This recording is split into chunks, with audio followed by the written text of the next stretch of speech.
You're watching No More News. His business empire was crumbling. The headline was quite accurate. Welcome to the 90s, Donald. Because it was like he got whacked right in the face. It was amazing. His empire could be at risk of collapse if the New Jersey Casino Commission decides not to approve Trump's bailout plan.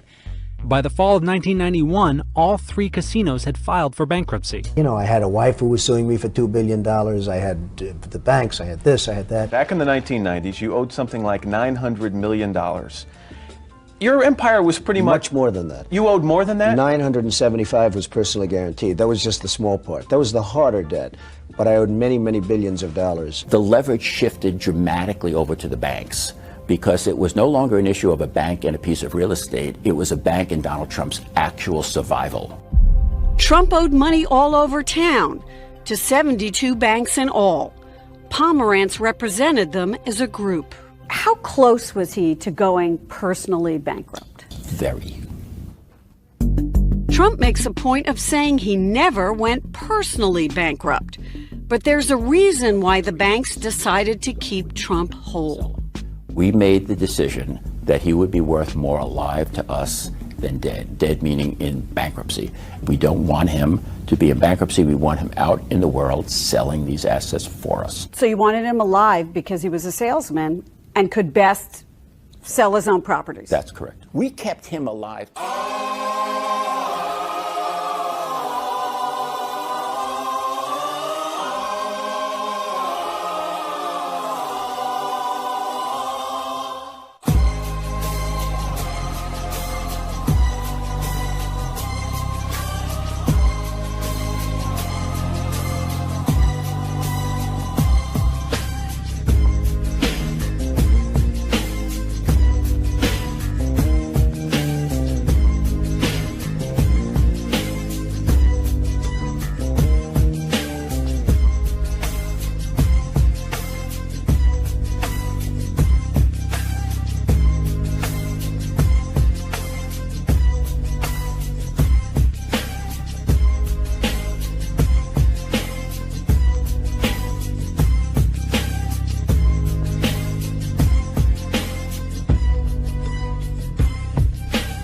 I think bankers look at Trump as a promoter, not as a CEO. At least that's the way I looked at him, and if you talk to other bankers, I think they share that opinion.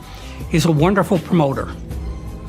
He's the P.T. Barnum of the 21st century. Donald Trump may have pulled off his biggest deal to date. Donald Trump had survived. He was too big to fail. The bankers do not want Trump to file for bankruptcy. There is this very influential small group, relatively small group of Jewish donors who give a disproportionate amount of the money to the Republican Party. Casino mogul Sheldon Adelson. He's worth an estimated $30 billion. And in fact, in 2012, he already spent $100 million in his attempt to defeat Barack Obama. A season in politics now known as the Adelson primary.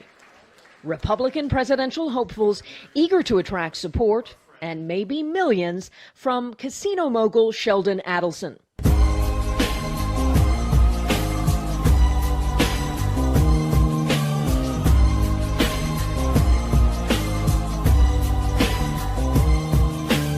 I am not Israeli. The uniform that I wore in the military, unfortunately, was not an Israeli uniform. It was an American uniform. Although my wife was in the IDF, and one of my daughters was in the IDF, and my two little boys, one of whom will be bar mitzvah tomorrow. Hopefully he'll come back. Thank you. Hopefully he'll come back. His hobby is shooting, and he'll come back and be a sniper for the IDF. All we care about is being good Zionists, being good citizens of Israel. All we care about is being good Zionists, good citizens of Israel.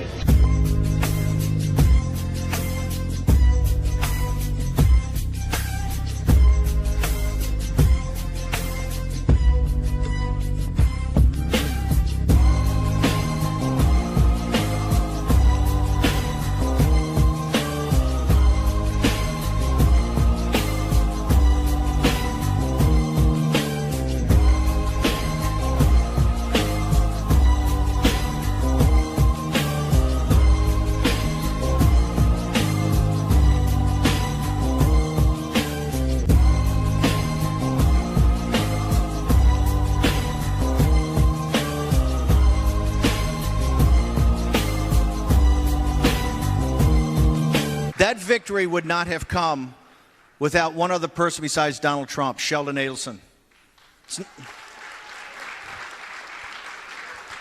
It is not about resources. It's about counsel, guidance, and wisdom. Sheldon Adelson didn't cut and run. Sheldon Adelson had Donald Trump's back. Sheldon Adelson offered guidance and counsel and wisdom of how to get through it. He was there for Donald Trump about how to comport oneself and how to dig down deep. And it was his guidance and his wisdom that helped get us through. I am proud to stand with the state of Israel. That's why I'm proud to be a Christian Zionist. That's why I'm proud to be a partner to one of the greatest nations on earth and the foundation of the Judeo-Christian West. I want to thank you, and I'm proud to be a Christian Zionist. Thank you.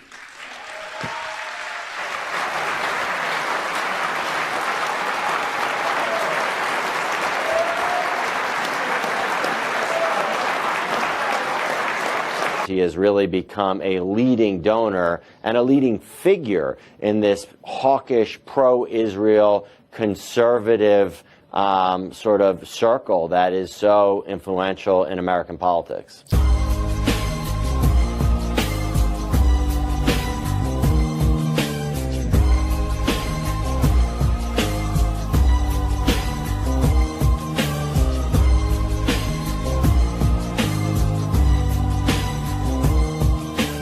And the new embassy may not have happened if it weren't for the man many call the godfather of the Republican Party. Billionaire casino magnate Sheldon Adelson. There he is in the front row with his wife, Miriam. There she is. He was instrumental in persuading Trump to make the move.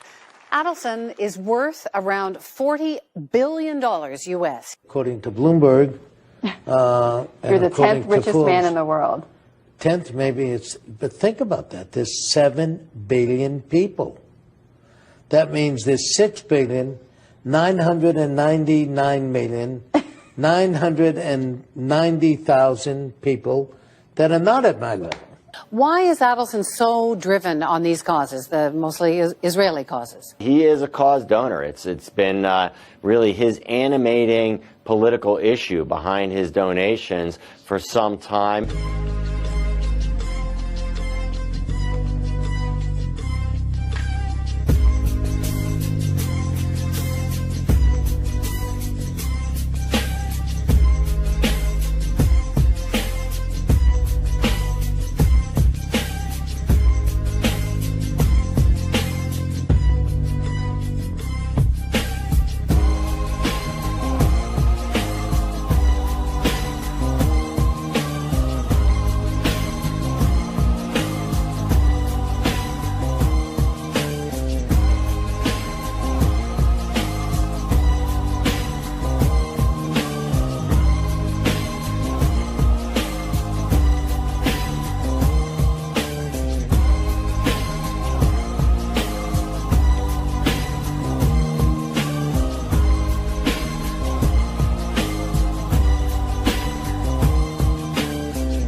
The billionaire uses his fortune to influence a lot of policy. He's the GOP's biggest donor, shelling out about $100 million to elect Trump and other Republicans in 2016. People are scared to some extent to cross him because they fear that if they anger him and fall out of favor with him, that his not only funding from him will dry up, but funding from this larger circle of Jewish American donors who give a lot of money in Republican politics.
became one of the most politically connected lawyers in the nation. The last 2 decades of his career were marred, however, by allegations of fraud, blackmail, and perjury. Roy Cohn is the single most evil person I have ever covered.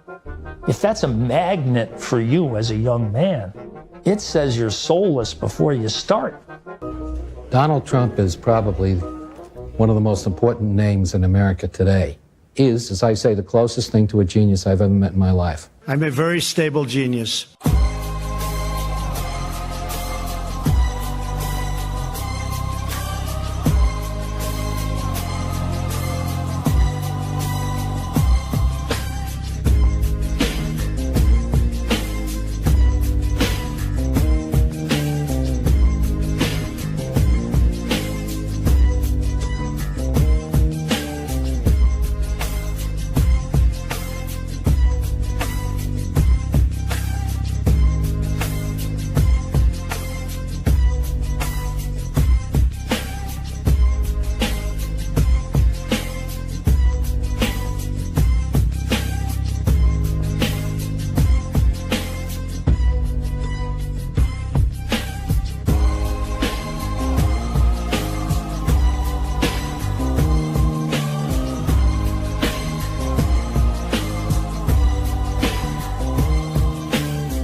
None of the collusion narrative has been proven here except with respect to Israel, a very inconvenient area for Russiagate enthusiasts. How does Israel play into all of this?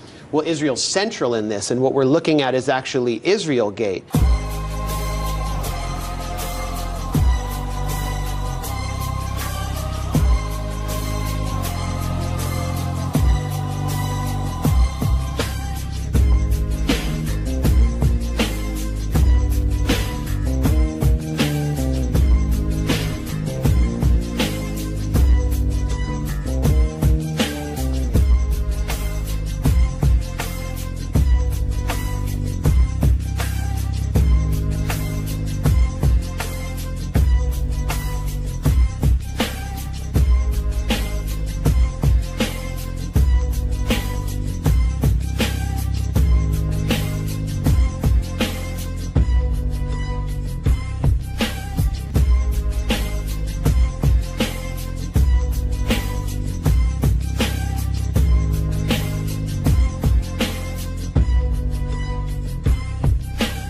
The man on the right with Trump at the hotel launch party, Felix Sater, a twice-convicted felon once tied to organized crime in a massive stock scam, someone Trump now maintains he barely knows. In his videotaped testimony obtained by ABC News, Trump said he could not even recall what Sater looked like.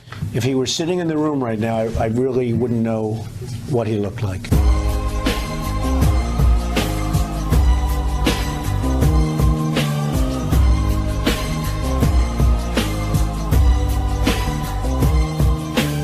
Sater, an executive at a real estate company, was actively involved in a number of proposed deals with Trump.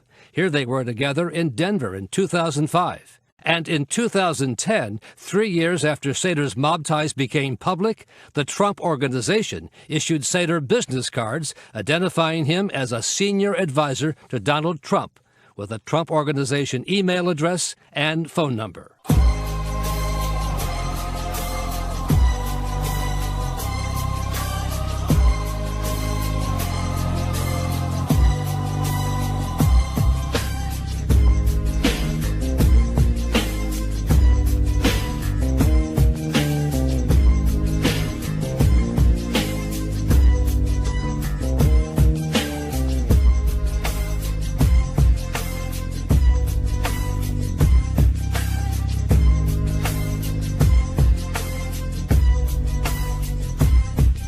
Why didn't you go to Felix Sater and say, you're connected with the mafia, you're fired? 2 years ago, Trump cut short a BBC interview after being pressed about Sater. I hate to do this, but I do have that big group of people waiting, so I have to. Okay, now hold on, one last question. Trump later said under oath he did not remember being interviewed by the BBC. Do you recall doing the interview? No, I don't.